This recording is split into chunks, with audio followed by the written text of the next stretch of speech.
The views and opinions expressed on Beautiful Disasters are those of the panelists and not those of the Geeks Under the Influence Network, their sponsors, or anyone else involved. Also, there is going to be a lot of adult language used on this podcast, so please keep your little kitties away.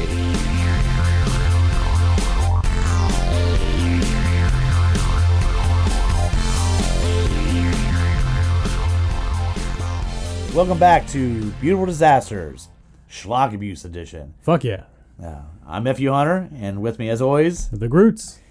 So, I made a promise to you. I'm going to try to stay away from all the creature features between giant wannabe King Kongs and giant wannabe whatever, killer clowns and stuff like that. So... Or Gremlins. Well, Gremlin, I went and was like, oh, I'm going to give you a prequel, knowing it wasn't actually a prequel. Right. But this one, I was like, you know what? I want to find a sequel. I want to find a sequel of something that's appreciated as the original. And I'll be honest, I had no fucking idea there was a sequel to this movie. So the movie that I gave you tonight was...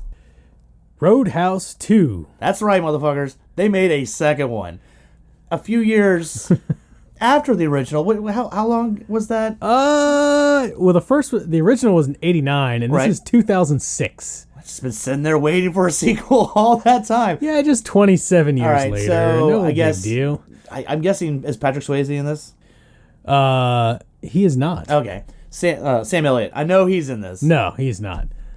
How about just the goofy ass, mayor dude, that's always... There's legitimately no cast from the original in this movie. Are you saying no Ben Gazzara? Gazzara, yeah. No. Oh, well then, I guess, who do they bring into this? All right, so maybe they don't have the cast, but let's see who they brought in. Yeah. So, actually, there is one actor in the movie. I think he must have just been in it for the paycheck. Shocking. His name's Will Patton, and he's a good character actor. He's been in stuff like... Dude, I like Will Patton, man. Yeah, he was the sheriff or the police guy in the new Halloween. Yeah. He pops up in a bunch of different... He was in Armageddon. So. Yep. And he was the best thing of that show, Falling Skies, if you remember that, the sci-fi show. That's true. Yeah, he shows up in a bunch of stuff. He's usually a pretty good actor. No, he's a good character actor. I like him a lot. I was surprised that he was in this. So he must have been the main bad guy then, right? No. Oh. No, he was the club owner. Oh, okay, club owner. Well, then who's the main bad guy? Because, Well, the main bad guy, I didn't even write his name down, because he's just some weird European trash guy who's heading, like, this crime syndicate. But the local main bad guy is Jake Busey. Oh, man, the Buse. All right. And he goes by the name of Wild Bill in this movie. How am I not shocked? And he is Buseying all over the place. Oh, I bet. He's really following in his father's footsteps at this point. Like, he's just being crazy on screen. So he has the same, like, shaved haircut from, like, Starship Troopers, like, No, he looks like a fucked up Guy Fieri in this movie. Oh, God. Yeah, he has the worst, loudest shirts. It's bad. All right, so maybe, Will Patton sounds good. Jake Busey, I guess. But, obviously they had to get somebody pretty big for, is this a new Swayze, or do they just try to fool the audience into thinking this guy's Swayze? Well, there are connections to the first movie. This is his son. What? It's his son. Okay. Well, they did wait a long time. Is that his son with Kelly Lynch? Maybe. Because if there's one thing that's covered throughout the original Roadhouse, is they fuck a lot. So, there is no doubt that... They never mentioned the mom. Okay. I'm just saying, pretty sure that that's probably the mom, because, again, they fucked throughout that entire movie. Now, correct me if I'm wrong, but did Patrick Swayze's Dalton, did he ever mention having a brother? I don't believe so. Because Will Patton, his character, Nate, is his brother. Oh, man. And Dalton has been killed. Oh. He's dead. He's been dead for years. Do they explain how he got killed, or they just go... It does go into it. We'll get into that later. Oh, no. All right. Oh, man.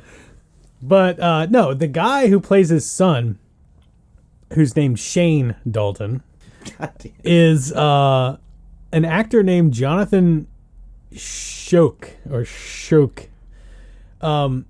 And he looked familiar.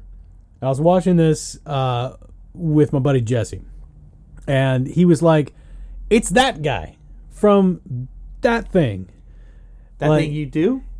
Well, he was that guy from. He said, "Isn't that the guy from 8mm 2?" Holy shit! And I was like, "What? I never watched that. 8mm was awesome. Like, why would I watch a dumbass fucking sequel?"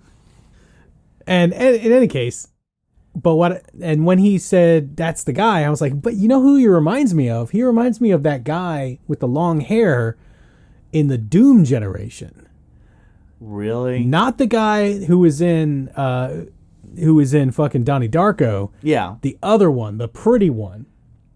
No shit. That's the same guy. Really? Yeah. He played a character, what was it? Xavier Red in Doom generation. Because again, the only thing I ever recognized that dude from, and it was just the cover art, so I wasn't sure 100% if that was the guy. I took little time to research the movie before I gave it to you, but I'm pretty sure he was in That Thing You Do as the asshole lead singer that, pretty much fucking cheats on Liv. No, you know what? I did look at his IMDb, and I think he was in that. Okay. But so they really went top bill. Oh yeah, no. This was a fucking paycheck. This I don't think this made it to the theaters. No, it didn't. Yeah. I mean, I was working for Blockbuster when this came out. Any big release, we would get like 80 fucking copies of it. Oh, yeah. If it was a really big release, we'd get like 120 copies. I'm pretty sure we got like 10 copies of this movie. And it's only because it was Roadhouse 2. Yeah. If it was anything else, there would have been a copy of it. A copy or two. Yeah. Yeah. Roadhouse Fighting. So, oh my God. Let's get into this. All right. Basic premise, Nate, Will Patton's character, Right. owns this club in the Bayou in Louisiana. Oh. So this is not in Kansas City. Okay, this takes place total different digs. Yep, total different location. All right, good. That's a good start. And he has this like saloon, big ass club bar situation. And, he's just trying to sell drinks, have people dance, have some fucking live music. And he does not like when the bad seeds of the area come in and try to sell drugs in his place. Oh, man. And he's been cracking down. And while Bill, Jake Busey's character, he's got his boys trying to like get into the club and sell some drugs. So basically the movie opens with an altercation. Slight aside before I continue. The actual cover of the movie has Shane on the front, looking buff as shit. Yeah. And ready to rip somebody's throat out. He's got two, what looks like twin blonde Barbie doll bimbos on either side of him. Yeah. On the cover. I guess makes for a good cover, Yeah. Okay. They show up as they are walking up to the club in the opening scene. Yeah. They're in like Daisy Dukes and like fucking halter tops and big eye candy fake boobs. Yeah. And they walk in, there's a little cat calling going on, and they get into the club and you never see them again. Oh, really? But they're on the cover of the fucking, they're on the movie poster. It technically counts. Yeah, like, wow, that's so funny. They're like, they couldn't take any other characters and put them behind our main star. Yeah, dude, it was bad. And, so, like, there's a shitty country band playing in this place that has a legit midget on stage with them. I'm sorry, what? Yeah, no. Exactly. Doing it again. I know what you're doing here. You love to bring this shit up. I know what you're doing. Let's continue. I didn't expect it. I mean, he was there. He had, like, two little walking canes. Stop. All right. And like, he's on stage, like fucking kicking it with the band. He's not playing an instrument. So, I just want to make sure real quick, because I'll be honest, I'm a huge fan of the original Roadhouse. Yeah, it's goofy as shit. I mean, there's it's a perfect 80s action movie. It's a perfect 80s. It's so bonkers insane. It's not a good movie, but it's a great bad movie. It's a great fun 80s flick. I just want to make sure, because it sounds like in the original Roadhouse, the house band, the lead singer is blind. That is correct. they're like, all right, so let's kind of keep it along the same vein. We don't want to do another blind guy. What can we? All right, we can do. So we can do a little person. The actual band is pretty much the worst garden variety, like pop country douchebag dude. Yeah, I'm not surprised. He almost looked like an albino with like a blonde like goatee situation, and like listening to him play even for like the 30-second scene was bad. Hurt my psyche. Oh god. I was like, oh no. I was like, thankfully there's a midget like dancing on stage like to distract me from. Anyway, so so yeah. Aside from the country midget, there's a So Nate really doesn't want drugs in his club, and he ends up catching one of Wild Bill's guys and throwing his ass out of the club. Guy resists. Nate is probably the biggest badass of the movie. After Dalton. No. I mean, he is a Dalton because he's Dalton's brother from Roadhouse. But he's like older. I mean, like he's older. Yeah, he's in his 50s, but he beats the shit out of this dude. Had he been a former bouncer back in the day? One would expect. Okay. That maybe he followed in his brother's footsteps. It's just in the bloodline. It's just in the bloodline, like, and you will take on amazing karate ability and throat ripping skills. He is a serious badass. There are very few films that I see one character endure more than he does. Wow. But in any case, why isn't he on the cover then? What the fuck? So he beats this dude's ass. Guy walks away. He's like, "Oh, you're in trouble." Blah blah blah. Whatever. And then we cut to the introduction scene for Shane, who is an undercover DEA agent. Oh, somewhere up north. Right. And he's part of this sting operation, and there's an action sequence, blah blah blah, just to set him up as the guy who's a badass. And come to find out, Nate obviously is Shane's uncle, and his club's called the Black Pelican. And the next sequence is basically Jake Busey. He needs to figure out how to get one over on Nate because he can't sell his drugs in there. So now he's going to try to get his bar. Oh, really? Yeah, he's going to try to buy his bar. He's got, or else I'll buy this bar. Or exactly. Else, okay. You need to sell to me. Looks like you're gonna have a couple problems if you don't sell to me. That kind of thing. So he invites Nate over for a one-on-one conversation, and Nate rolls over, and it ends up being like all of his lackeys around, and he's like, "You're gonna sell to me, or else." And Nate proceeds to fuck up 4 lackey dudes. Oh, nice. Like, just beats the fucking shit out of all of them, including the guy he beat up earlier. Oh, really? He beats him up again. Yeah. It's fucking awesome. Again, following the trend of Roadhouse, because I feel like exactly. the OG Dalton, I think, beat up some of the henchmen over and over again throughout the movie. Yeah, no, definitely. And then Wild Bill, like, they scuffle a bit, and then Wild Bill pulls a fucking gun on him. He's like, "Oh, really? You gonna do that? Yeah. You're not man enough to defeat me without a fucking gun?"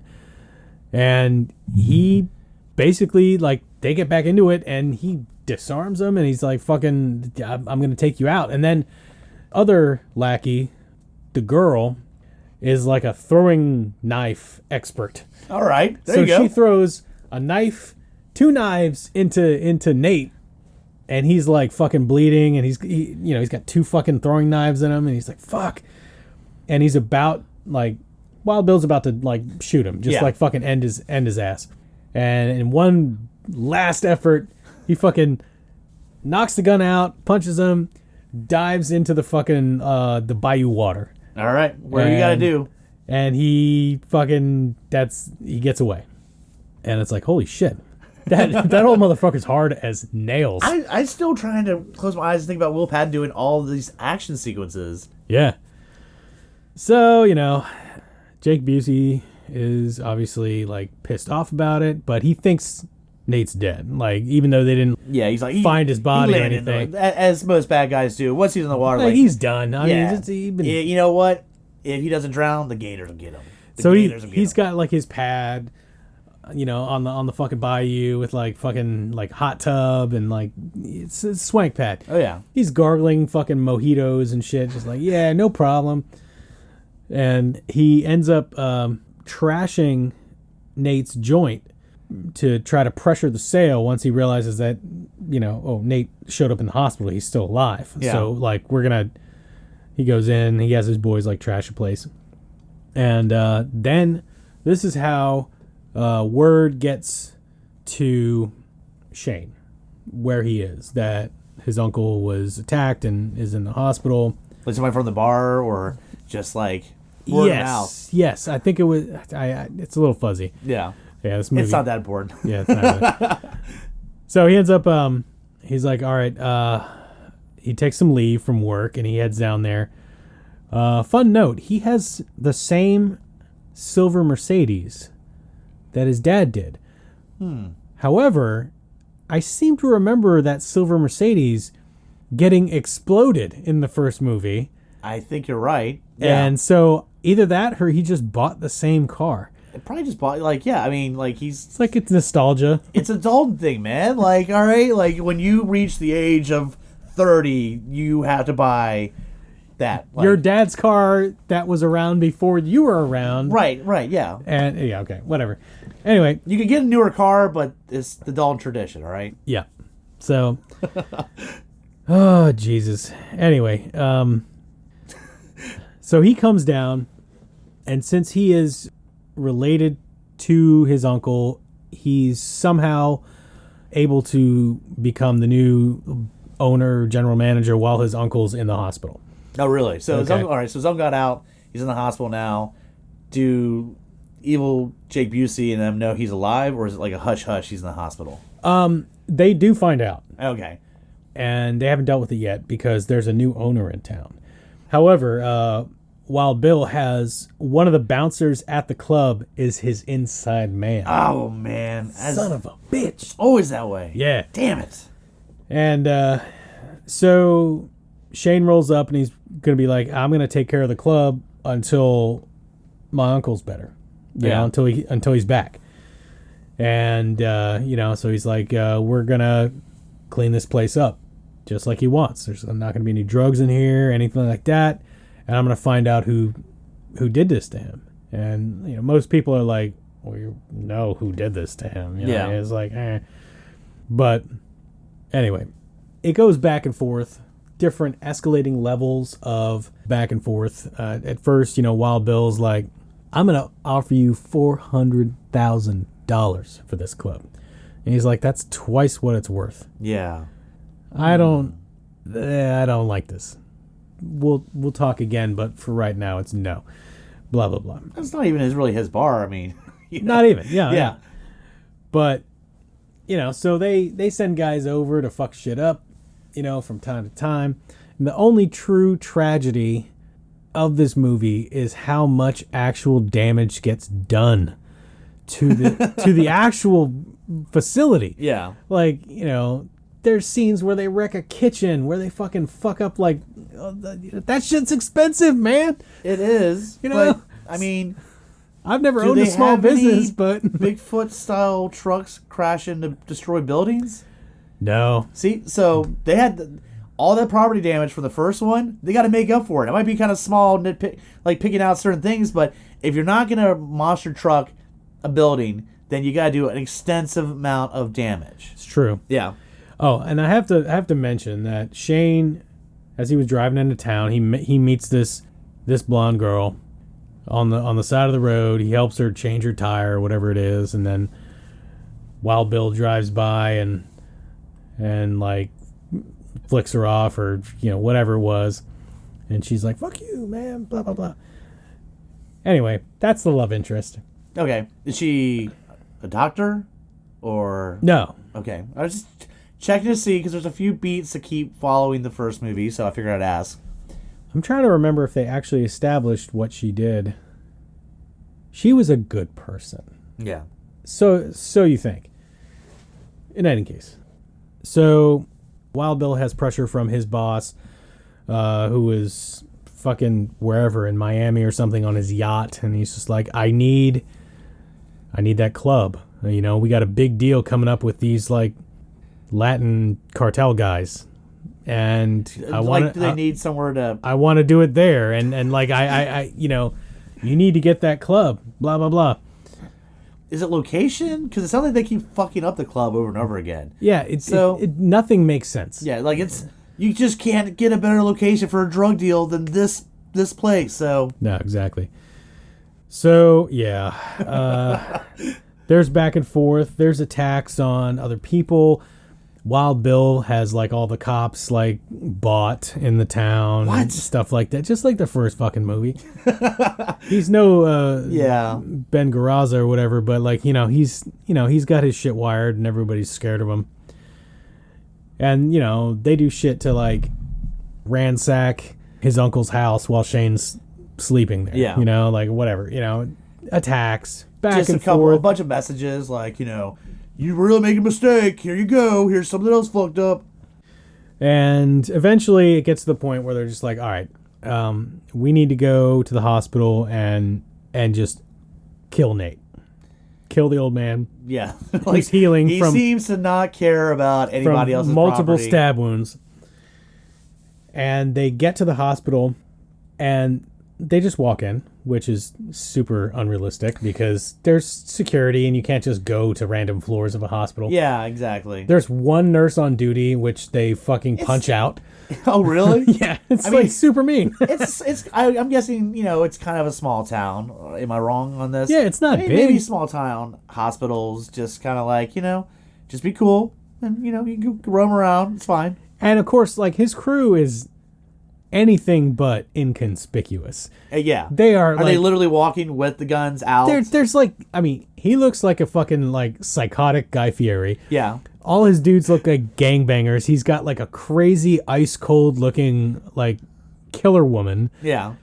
So they're just all like Kill Bill style slow motion walking down the hallway. Basically. And everybody's like, yeah, I guess they're going to visit somebody. And they just start fanning out. And probably the most unintentionally funny, like fucked up scene in the entire movie is Jake Busey starts getting frustrated that he can't find Nate in one of these rooms, and he goes to a room and he pulls back like the curtain and there's like this old decrepit dude with like an oxygen thing in his nose, and he's just like, God damn it! And he has a little freak out and he rips the thing out of his nose and the guy goes flatline. And I'm like, what the fuck? Yeah. You don't fuck with Busey, man. Like, yeah.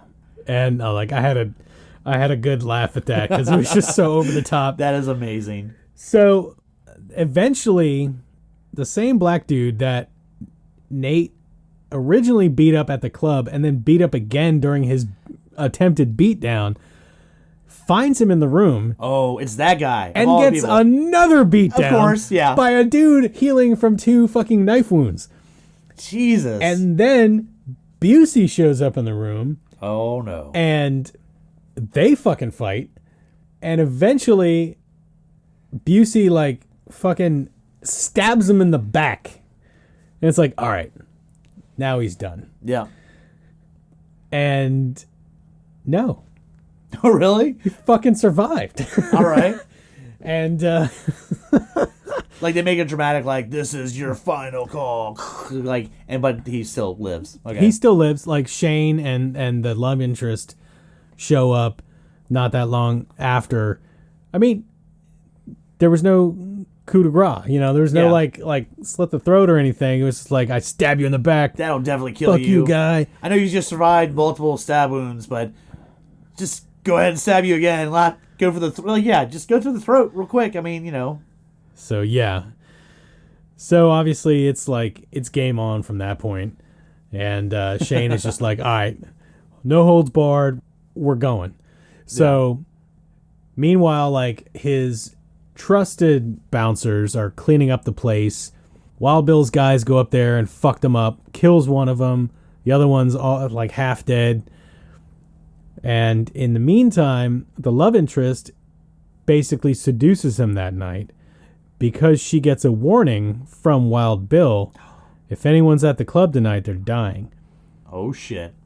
Bum, bum, bum. Yep. Lo and behold, he figures out that she's actually Wild Bill's cousin. I'm like, oh god. So you, what a twist. You kept me out of there? One of my guys is dead. So, oh Jesus Christ. We're almost done, I think. Fucking so he's been on vengeance now. Shane is like hot as fuck. He figured out like who the mole fucking guy was, mole bouncer. Yeah. Fucks him up at his house. The Eurotrash like head boss shows up into town. He's mad about like Wild Bill's inability to get the shit done correctly. This should have already happened. So he's got his hitmen like killing folks there and like fucking it's a fucking mess. In the end, there's another sequence of like the fucking silver Mercedes coming down, crashing through fucking cars and shit, blowing stuff up. They get into the Black Pelican, the club, and he proceeds to just start beating fucking motherfuckers down. God damn. The love interest is fighting against the psycho chick with throwing knives. Yep. The only thing I will say about this movie is that the fight choreography is actually pretty damn good. All right. That sometimes happens. It's actually, like, surprisingly, it's actually better than Roadhouse. Wow. That's a bold statement. It is. But, I mean, they use wide shots, fast cuts. Like, it's very physical. I'm also going to throw this out here. You also can kind of take a few more risks when you don't have a Patrick Swayze and like a Sam Elliott. Like, you don't have to downplay these actors, but you might be able to get a little more in depth with the fighting because you don't have to be as careful. All right, let's just say the insurance policies for this cast was a lot less. I'm just saying. Yeah, you're not going to really have to worry about that. No, not so much. See, now I know the advantage to the casting. All right, I have a very important question. Yes. I don't know. I guess you haven't gotten to the very end, so I'll wait till the very end. Okay. Because there's something you haven't brought up yet, and it's one of the things I'm passionate about the first one, so I'll wait till you're done. Maybe I just forgot. But all right. So the final showdown between Shane and Wild Bill. Uh-huh. They're fighting like mad motherfuckers all over this damn club. And it gets to the point where Wild Bill has him in a like a chokehold, and he's just like, they've been fighting so long, and it's like, I never thought I'd kill the Father, Son, and the Holy Nate.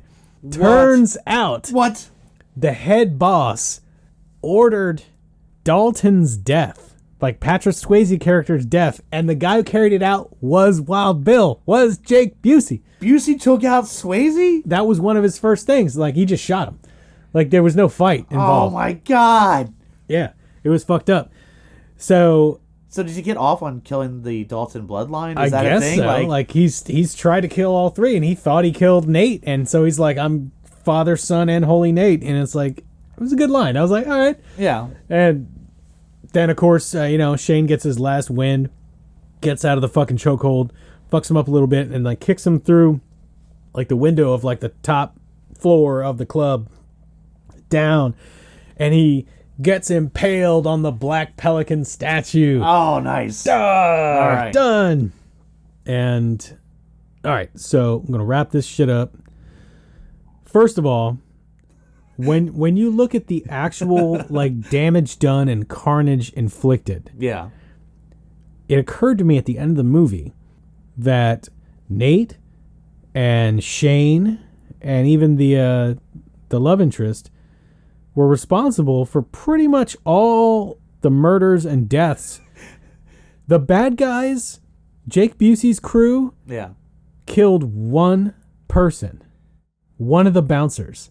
They fucked up some people. Two, because you told me earlier that Jake Busey flatlined that old motherfucker. Well, yeah, but he wasn't like, he was just like an incidental character. Yeah, okay. Like, he did that because he's just a psychopath. Yeah. But like when you're talking about good guys versus bad guys, kind of, the bad guys really fucking lost. Yeah, because like there's a whole sequence where Shane fucks up the Eurotrash boss, They defeat all of his henchmen. They have defeated all of Wild Bill's guys.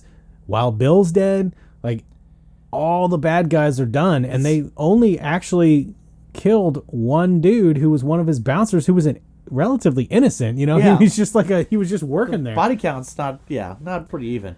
All right, now I can ask this now. Yes. Right? Yeah. Was there any throat ripping? Did anybody get their throat ripped out? No. Damn it! All right. No throat It's ripping. obviously one of my favorite parts of the original.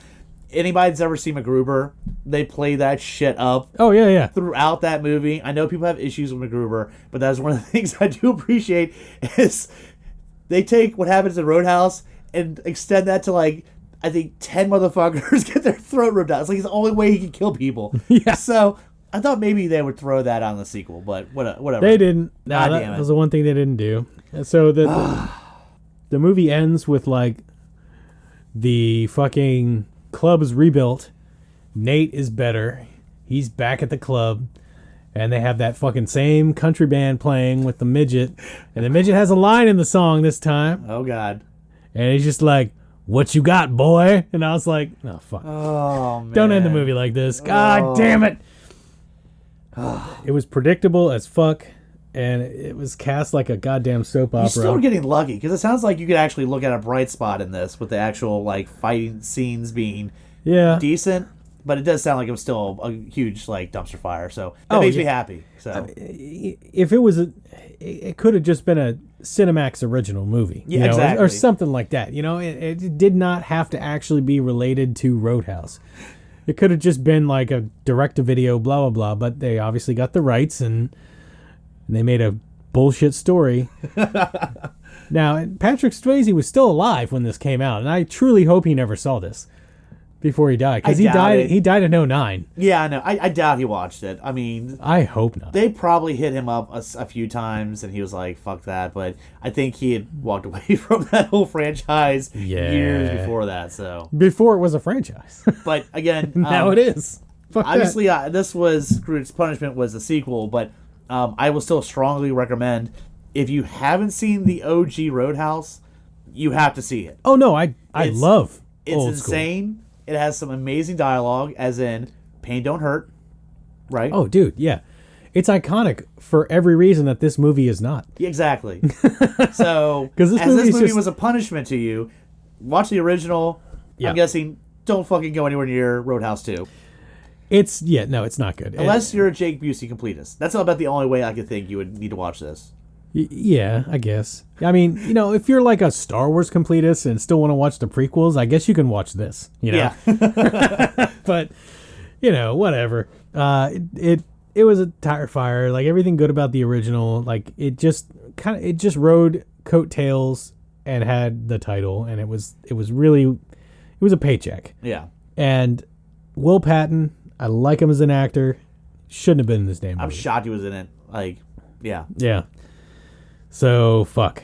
Anyway, that was Roadhouse 2. All right. It sounds like it was a pretty good schlock abuse feature I gave you. Luckily, it was only like 84 minutes. Oh, right, yeah. It was just, there's been a couple, I think, that's happened to both of us. Yeah. That bitch gets close to 2 hours. You're like, we might have to make that a rule, man, because I ain't doing any goddamn 2 hours schlock abuse. Oh, dude. I think it's an achievement when I can get to the credits, all right? I feel you, bro. So, like, I was kind of shocked you made it to the credits. This one I thought you might be a little intrigued, but still, man, when it turns more and more to a dumpster fire, and you kind of get the idea how it's going to end, or you pass the fuck out. This is why most genre movies are like 85 minutes long. Yep. And if they go too long, you're just like, nah, dude. Nah, this is just too much. Anyway, let's wrap this up. right. Thank you so much for listening to Beautiful Disasters. Give us suggestions. You can contact us on Facebook, Beautiful Disasters Podcast, or through email, beautifuldisasterspodcast@gmail.com. Let us know what you want us to watch. Yeah. We are always taking suggestions. I mean, I think the last 2 recordings we've done have been listener suggestions. Yeah, absolutely. Yeah. So, Yeah, Uncle Peckerhead, our boy the Geek Father, was like, you need to watch this. Yep. And I think there's been a couple schlock abuse that were suggested. Yes. So, Absolutely. yeah, we love the input, and again, if you know something that's going to be really bad, throw it our way, and again, throw out who you would select as the person to view this pile of shit movie. Definitely. Yeah, so we've got some fun stuff coming up in the future for the podcast. I like your shirt there. What is that? Is that a new Beautiful Disaster shirt? It is. It finally came. Oh, shit. That's it pretty got delivered fucking to my tight. old address. Ah. Whoopsie. Yeah. Yes, Beautiful Disasters Schlock Abuse Program. Looks just like the Battle Royale imprint. It is fucking awesome. I fucking love this shirt so much. It's so badass. So, and I guess you get that from, T Public. T Public, yeah. That's where all of the GUI shirts exist. And a quick way to do that, you can go to, GUIpodcast.com. I think it's the first link, right? That's right. Boom, Bam. right there. Get some merch, bitch. Yeah, there's a lot of good shirts on there for all the podcasts. And as always, thanks for listening. And what else we got? That's it, right? That's it. Fuck it. All right. I've been the Grutz. F.U. Hunter. Thanks for listening.